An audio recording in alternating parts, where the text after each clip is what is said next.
Welcome to the CSA Local 401 podcast. Today's episode is a special one. We're sitting down with one of the most legendary activists in CSA history from Region 1. I could list all his titles, but there's so many. The most one I'm pretty sure he's proud of is legendary longtime activist in the community for Region 1, which is the proud Long Island. He's been everything from contract negotiations, union fighting, out there in the picket lines, out there at the rallies and everything. And everybody, please welcome the esteemed John Mooney. Welcome to the show, John. So, John, let's open it up with some history about you. If you had to name one or two things that you're most proud of in your union work, what would they be?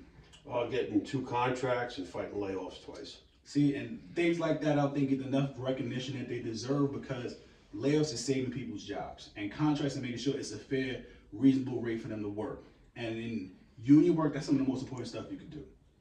So for me to you, definitely give you your flowers. So how long have you been activist? I've been CSA president in Long Beach for 20 years. I've been on the region board for 6, and I've been the local treasurer for 6 years as well. All right, so now I gotta ask you your secret. How do you stay looking so young? I started at an early age, and my kids are good to me, and my wife's good to me too. All right, so y'all hear the secrets, right? Kids, wife, family, it's always big, because I've been doing this just as long as him, and I look like I done died twice. That man is still smooth all over. Like, I need his secrets. But let's get back to it. So, okay, Long Island, big region, big counties. As a region board member, how do y'all handle all that? It's all different municipalities, but we have the power to change every single municipality. Okay. So, with a region that large, even a local that large, comprising of somewhere between 40, 50,000 members, how do you guys maintain engaging as many as possible? Because I think most local presidents suffer that. Even from something as massive as 40, 50,000 to a local as small as 25. Engaging in membership is so important. What are some of the things that you guys do? The key thing for us, especially, is I have 3 boards. I have the region board, the local board, and the unit board. And the teams that I have are phenomenal at all levels. They're a big part of who we are, and also, like in Long Beach, just our unit, we have a shop steward group of 25. Okay. So we have soldiers in every level, and everybody works. We're all part of the big team. See, and I think that's amazing. Having shop stewards that many is just astounding. Like, I don't know, locals with thousands of people that got maybe 2 shop stewards, because engaging the members to do this is so tough. Like, they don't understand how important our work is.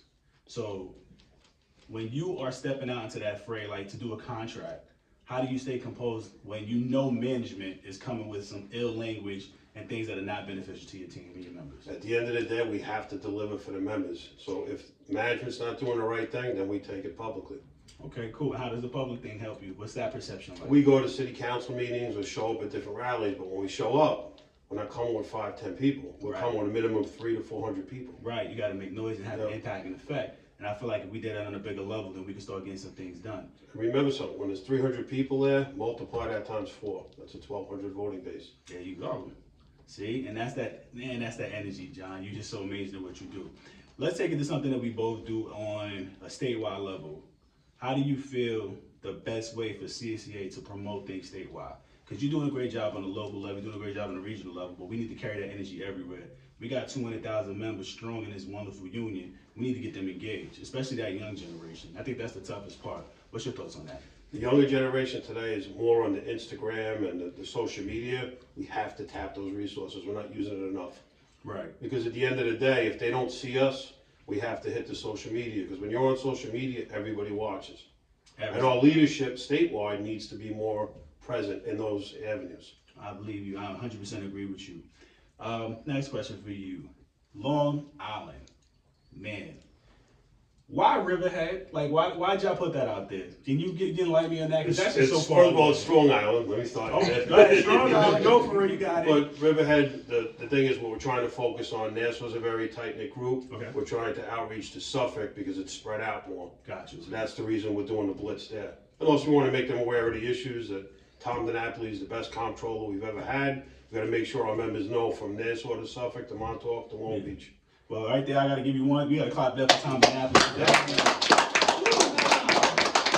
man has been protecting that pension and that state budget for the longest, man. Big shout out to Tom. Listen, we done met a bunch of times and still waiting to answer my question, but don't worry about that. But listen, it's great. So we're gonna wrap things up with this one. If there's one thing you could tell your younger union self that you've learned throughout the years, and maybe one thing you could pass on to future young leaders embracing the challenge of being a union activist now, what would it be? It is your union. Everybody is part of the union. You have to be a part of that difference. I started when I was 18 years old. I'm 53 now, and I'm as more passionate now as I was when I first started. We are the union, and the younger generation today is more engaged, and you can see that unions across the country have a 70% likability now. So now it's a different time, so we have to get the younger generation as part of it. Love it. Well, John, thanks for coming down, having a quick short chat with me. Believe you me, we're gonna sit down and chat again because I know there's a wealth of knowledge in there that we could talk about. Listen, like the man said, everything is about the union and it's about the people in it. Whether you age 20 all the way to age 60, your passion, your heart, your dedication make the union work. Remember, like we always say at the end of our shows, you are the human union. Without you guys, there is no union. You can run around, you can say all that stuff, but if you're not getting involved, trust me, if you think your work site is bad now, imagine it without a union just for half a second. Everybody that's been here, we know what that looks like. As always, like, subscribe, share. We'll see you next time.